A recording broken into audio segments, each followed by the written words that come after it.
The Epanchins do not come. Myshkin waits, blames himself, and feels caught between two opposite faults: excessive trust and shameful suspicion. Adelaida and Prince S visit by accident, talking mostly about a tree, but the real purpose soon appears. They want confirmation that the woman in the carriage was Nastasia Philippovna. Myshkin gives it and realizes he is being quietly examined.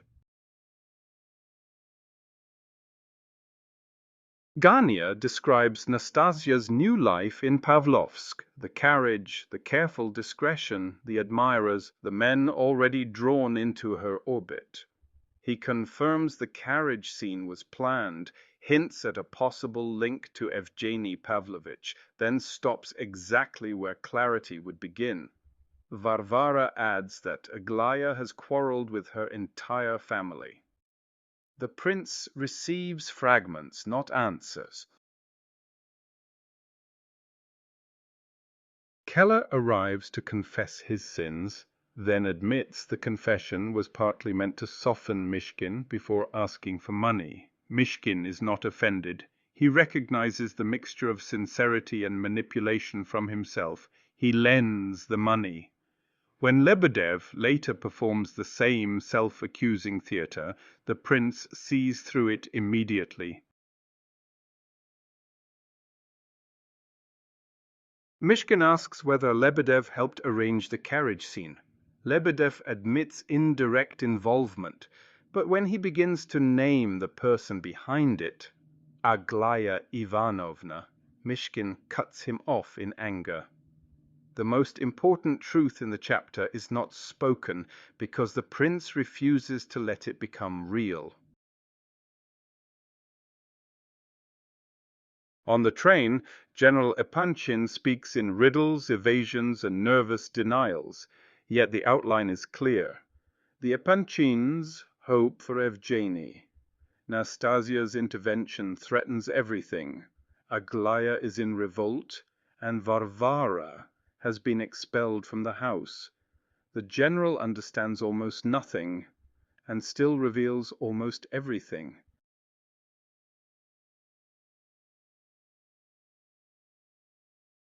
Myshkin's excessive trust and growing suspicion are not opposites.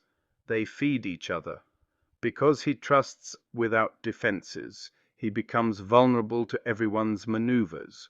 His suspicion is not corruption, but injury, experience entering a soul that still does not know how to protect itself.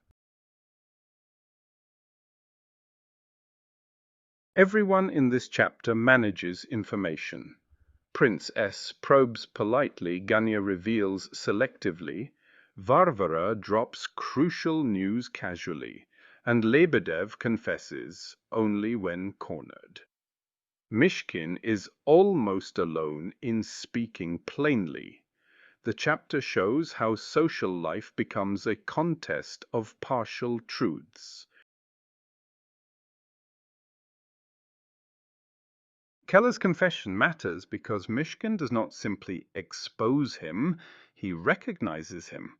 The confession is both sincere and manipulative, repentant and strategic. Dostoevsky treats this not as rare hypocrisy, but as ordinary human mixture. Purity is not where most people begin. It is what they fail toward. When Myshkin stops Lebedev from naming Aglaya, he is not ignorant. He knows enough to fear the name. To hear it aloud would force him to admit a reality he is not ready to face. Dostoevsky makes silence more revealing than confession. General Epanchin's monologue is comic because he does not understand his own revelations, but through his panic, self-excusal, and half-finished thoughts, the truth leaks out. He gives the clearest account of the crisis precisely because he cannot control what he is saying.